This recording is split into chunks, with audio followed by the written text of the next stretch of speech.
Эфирда яңалыклар вакыты, студияда Алсу Нуриева, исәнмесез? Бүгенге чыгарылышның төп темалары. Тантаналы һәм шулык вакытта сагышлы көн. Калабызда җиңү парады узды. Барыгыз дейсен, сөйлесегіз бәбеке, сугышлар бітсін, егетлер сүйген ерлері янына қойтсындар, яшьлер балалары янына қойтсындар, сугышлар бітсін бәлекей, балакайым сугышлар бітсін. Бөек Ватан сугышына багышланган экспозиция. Әлбәттә, сугыш техникасы үрнәкләре күрсәтелде. Трогает за душу. Серьезно все, на самом деле. Алар ватан өчен сугышкан. Шәһәребездә яңа күргәзмә ачылды. Һәрбер экспонат сугыш елларын хәтерләтә. Сугышчының үткән юлын ачык күрсәтә.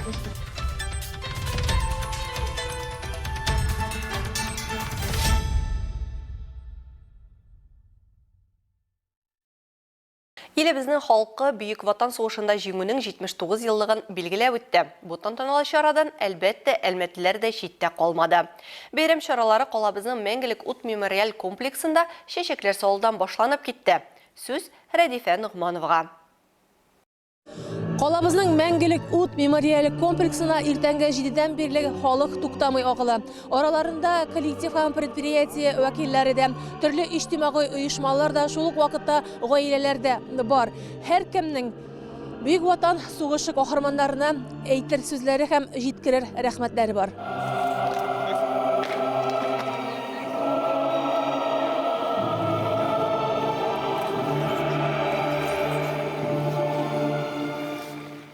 Район һәм Татнефть компаниясе җитәкчелеге, күп санлы хезмәт коллективлары, сугыш тыл һәм хезмәт ветераннары, мәктәп укучылары, студентлар, иҗтимагый оешма вәкилләре, мәңгелек утка чәчәкләр салып якыннарын, җиңү көнен бүләк иткән каһарманнарны искә алыр өчен бирегә меңләгән кеше килде. Исәннәрнең кадерен, үлгәннәрнең каберен белергә өйрәнеп үскән буын вәкилләре шулай итеп сугыш һәм тыл хезмәтчәннәренең батырлыгы каршында баш ия һәм аларны 1 минут тынлык белән искә ала.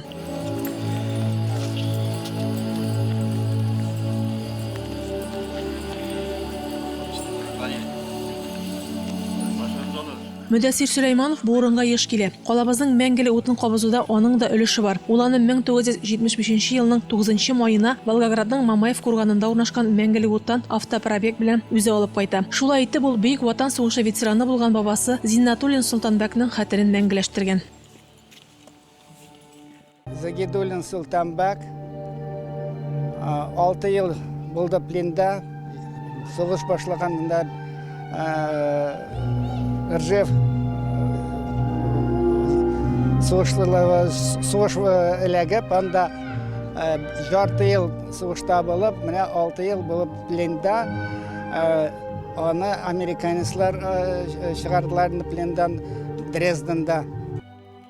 Мәңгелек ут мемориаль комплексы шәһәр паркында урнашкан. Аның авторлары Киселев, Бушурова, Зәблицев һәм Макаров. Ул 1975 елның 9 майында Гитлер фашизмының җиңүнең 30 еллыгы хөрмәтенә ачыла. Аны финанслауны Татнефть берләшмәсе үз өстенә ала. 2001-2002 елларда ул шулай ук Татнефть компаниясе тарафыннан капиталь төзекләндерелә. Биредәге мәрмәр плиталарга сугышта һәлак булган һәм сугыштан соңгы илне тергезеп бакыйлыкка күчкән 21255 кешенең исеме уелган.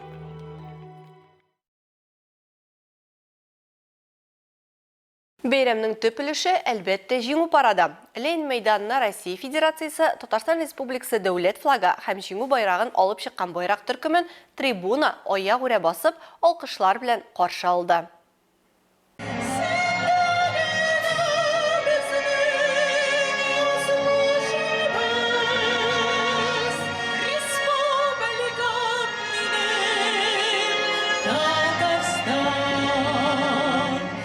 Җиңү парады башкалабыз Мәскәүнең Кызыл мәйданыннан турыдан-туры трансляциядән башланып китте. Россия президенты Владимир Путинның котлауыннан соң Әлмәттәге парадта катнашучыларны Әлмәт районы башлыгы Тимур Нугманов тәбрик итте. Для каждого из нас День Победы – это символ национальной гордости. Безнең һәрберебез өчен җиңү көне ул халкыбызның милли горурлыгы, тиңдәшсез батырлыгы һәм ныклы ихтияр символы. Без үз азатлыгыбыз һәм бәйсезлегебез өчен гомерләрен курбан иткәннәр истәлегенә баш иябез. Аларның батырлыгы Бөек Ватан сугыш ел язмасына мәңгелеккә кертелгән. Их подвиг навечно вписан в летопись Великой Отечественной войны.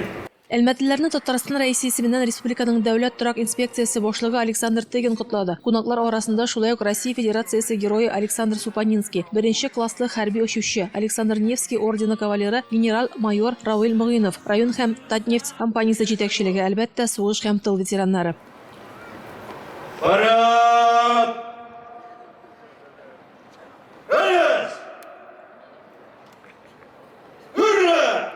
Мәйдан буйлап тантаналы маршны Әлмәт дәүләт технология университеты югары нефть мәктәбе студентлары Совет Социалистик Республика берлеге кораллы көчләренең 10-нчы фронты штандарты белән ачты. Тынлы оркестр башкаруында марш астында студентлар һәм укучылар, кадетлар, Әфганстан һәм Төньяк Кавказдагы сугыш хәрәкәтләрендә катнашучылар, Әлмәт янгын күзәтчелеге гарнизоны, полиция хезмәткәрләре, запастагы офицерлар һәм башкалар үтте.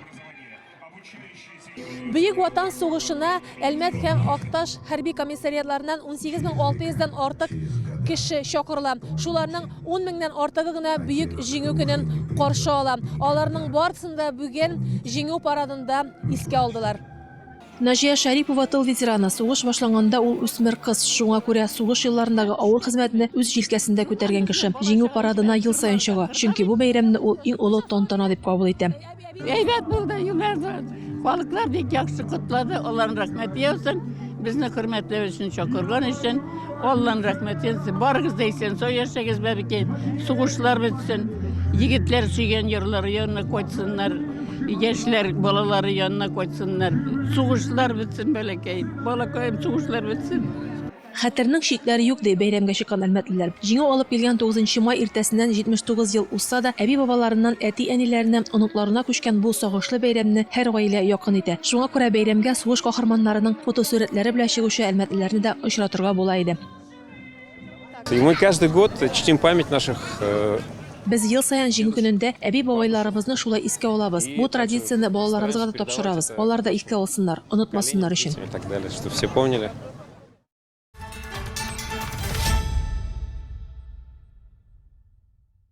Җиңү бәйрәме кысаларында югары нефть мәктәбе территориясендә дә бой программа узды.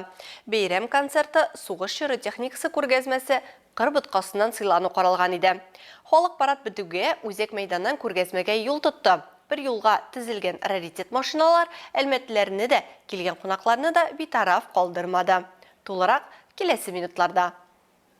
Запорожец, Волга, Москвич, Победа, ГАЗ, хәрби йөк машиналары, мотоцикллар. Бу күргәзмә генә түгел, раритет машиналар яратучылар җыйыны. Монда халык гаиләләре белән техниканы карап, аның үзенчәлеген өйрәнеп, фотога төшү өчен дә килә. Трогает за душу. Серьезно все, на самом деле. Йөрәккә үтеп керә. Хәзерге вакытта бу бик мөһим чара. Не менее, что такие мероприятия проводятся, нужно. Ретро күргәзмәдә сугыш чоры һәм сугыштан соң шәһәрне торгызу өстендә эшләгән машиналар. Аларның һәрберсенең үз тарихы бар. Мәсәлән, ГАЗ-69, совет чоры машинасы, үзе җиңел, үзе тулы приводлы техника. Это, получается, ГАЗ-69. Также, получается, он выпускался на заводе Горьковского автозавода. Бу машина Горьков заводыннан чыккан техника. Бу 50-нче елгы машина. Ул сугыш чорында завхозларга, урман караучыларга бирелгән була. Можно считать как поствоенную машину. В принципе, она выдавалась всяким завхозам для работы и лесникам. Очень рады, что погода установилась, во-первых, прекрасная и позволила людям и всем организаторам. Бәйрәм рәхәт үтә бүген, һава торышы да яхшы. Халыкка бәйрәм карарга рәхәт бүген. Җиңү көне безгә бердәм булырга, дус яшәргә өнди. Ветераннарны искә төшереп, аларга тагын бер кат рәхмәт әйтергә мөмкинлек бирә. Своих родных, рассказать своим детям и следующему поколению о наших героях. Хәрби машиналар җиңү шатлыгында сугыш еллары төсмерләрен дә үзенә чагылдырган. Көн узын бу күргәзмәдә кеше өзелми торды. Алсу Ахмаджанова, Рафаэль Сафин, Яңалыклар вакыты, Луч, Әлмәт телекомпаниясе. Алар ватан өчен сугышкан. 9 май көнне элекеге рәсем мәктәбендә әнә шул исем астында Әлмәт районы мәктәп укучылары һәм укытучылары әзерләгән күргәзмә ачылды. Аның беренче катында урнашкан экспонатлар сугыш чоры госпитале, театр, мәктәпләрнең яшәешен күрсәтсә, икенче ягы сугышның үзен, кан кыйгыч вакыйгаларын ачып сала. Безнең шәһәр өчен бу мондый иштәлектәге беренче сугыш чоры экспозициясе. Әлеге экспозиция өстендә Әлмәтнең шәһәр һәм авыл мәктәпләре, музей һәм Әлмәтнең яшүсмерләр үзәге коллективлары эшләде. Һәрбер экспонаты сугыш елларын хәтерләтә, сугышчының үткән юлын ачык күрсәтә. Йортның ике катыда сугыш чоры елларына алып кайта. Хәрби хастаханә, культура почмагы, солдатларның туклану, куну урыны, сугыш кораллары, солдатларның киемнәре. Булар барысы да 1 номерлы сәнгать мәктәбенең элеккеге бинасында урнашкан. Аерым бер бүлмә Муса Җәлилнең сугыш чорында язылган моабит дәфтәрләренә багышланган. Якынлы шигырьләр авторы, ватаныбыз азатлыгы өчен көрәшкән патриот шагыйрь, фашист тоткынлыгына эләгеп тә рухи ныклыгын югалтмый, курку белмичә дошманга каршы көрәш алып бара. В данной комнате представлен фрагмент моабитской тюрьмы, в которой сидел Муса Джалиль. Муса Джалиль, герой Советского Союза, родился 15 февраля 1906 года в деревне Мустафино в Оренбургской губернии. В 1941 году был призван в Красную армию. Мондый сугыш чоры күргәзмәләрен Тураевлар гаиләсе элек зур шәһәрләрдә генә күргәннәре булган. Бүген Әлмәттә дә мондый экспозиция ачылуга шатланалар. Мы в больших городах были на подобных экспозициях. Это всегда очень интересно рассматривать, смотреть. Ты как бы очень близко соприкасаешься со временем войны. А вот то, что для нашего города сделали такую экспозицию, прям до мурашек. Страшно как-то смотреть, кровь на лбу искусственная, но все равно страшно очень. Ярминкәне оештыручылар дәһшәтле сугыш еллары турында хатирәләрне, истәлекләрне киләчәк буынга җиткерүне максат иткән. Все материалы, все экспозиционные материалы, которые представлены сегодня здесь на этой выставке, сделаны, собраны руками детей, собраны родителями. Бу күргәзмәгә һәрбер материалны балалар, ата-аналар, укытучылар җыйды. Кемдер өеннән үз коллекциясеннән алып килде. Бу күргәзмәдә 5 төрле сугыш экспозицияләре күрсәтелгән. Бу инде күпне сөйли. Мәктәп коллективларының да эше монда иксез-чиксез. Великой Отечественной войны, но это о многом говорит, что труд детей и труд педагогов, он очень огромен вот в сегодняшней нашей экспозиции. Алса Ахмаджанова, Рафаэль Сафин, Яңаклар вакыты, Луч Әлмәт телекомпаниясе. Бәйрәм чаралары колабыз халкы һәм кунакларына һәр яклап туры килерлек итеп эшләнгән иде. Быел да узган елдагыча Ленин мәйданында илебез фермерларының ярминкә күргәзмәсе оештырылды. Иҗат сөючеләр өчен Арт Сабантуй проектының чираттагы күргәзмәсе, балалар өчен остаханәләр эшләде. Җиңү көнендә Ленин мәйданының һәм бу тирәгә якын һәр почмагында әлмәтлеләр һәм шәһәребез кунаклары өчен файдалы кызыклы экспозициялар шактый булды. Шуларның зурысы Россия фермерлар ярминкәсе. Үз куллары белән ясалган сырлар, тере учакта иттән пешерелгән деликатеслар, илебездә иң зуры булып реестрга кертелгән самавыр чәе. Буларның һәммәсе бәйрәмгә чыгучыларның күңеленә хуш килде. Кунаклар кызыксынып караган тагын бер урын Арт Сабантуй проекты кысаларындагы рәсем күргәзмәсе. Быел бу проектка 78 рәссам 131 хезмәтен тәкъдим иткән. Араларында икенче турга 30 эш сайлап алынган. Это великий праздник, и его надо с чистой совестью, с душой, с улыбкой встречать. Но как в песне поется. Бу зур бәйрәм, шуңа күрә аны елмаеп каршы алабыз. Күргәзмәдә тәкъдим иткән хезмәтләр килүчеләргә ошый. Темасы да һәркемгә якын. Минем гаиләм, минем байлыгым. Моңардан да мөһимрәк симе җир йөзендә юктыр дип саныйм. Ни один зритель априори не может быть равнодушен к этой теме. Более важной темы нет ни для одного человека на земле.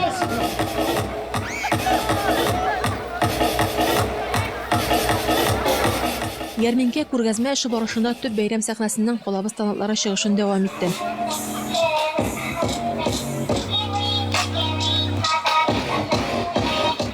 Әлмәт драма театрында урнашкан мәйданчыкта бүген балалар өчен аерым программа гөрли һәм аларның төп максаты үсеп килүче буынны иҗади яктан үстерү.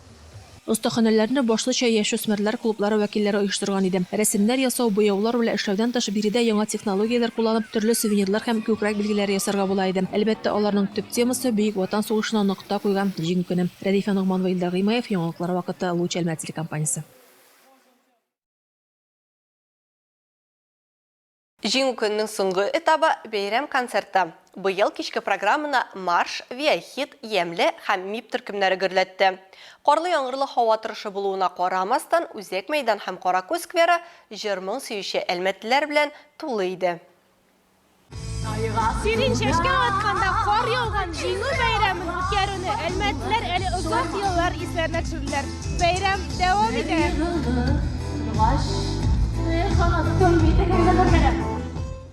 МИП төркеме җырчылары барлык тамашачыны эчтәлекле җырлары белән җылытты, шәһәргә җыр моң таратты. Әлеге төркемне бигрәк тә яшьләр үз итте.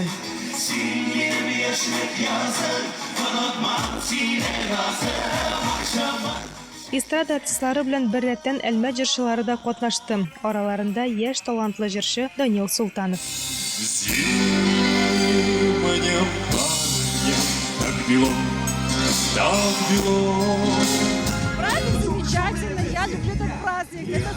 Мин шундый яратам җиңү бәйрәмен. Ленин мәйданында да булдык, үзебез дә чыгыш ясадык бүген. Хәзер менә ял итәргә дип шәһәргә чыктык. Егетләр матур җырлый.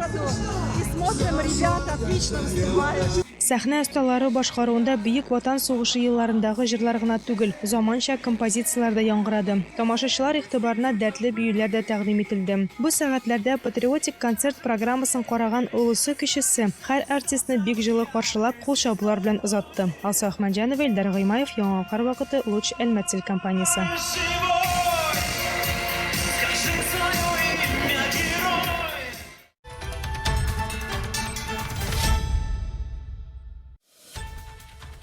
Хөрмәтле тамашачыларыбыз, яңалыклар чыгарылышының туры трансляциясын сез ВКонтакте социаль челтәренә кереп, Луч Әлмәт төркемендә сәгать кичке 7-дә карый аласыз. Безнең иң кызыклы сюжетларыбыз да рәсми аккаунтларыбызда урнаштырыла. Сәламәт булыгыз һәм безнең белән калыгыз. Бүгенге чыгарылышта шулар иде. Мин Алсу Нуриева һәм монтаж операторы Динара Сытинская сезнең белән сау булашабыз. Исән-имин булыгыз.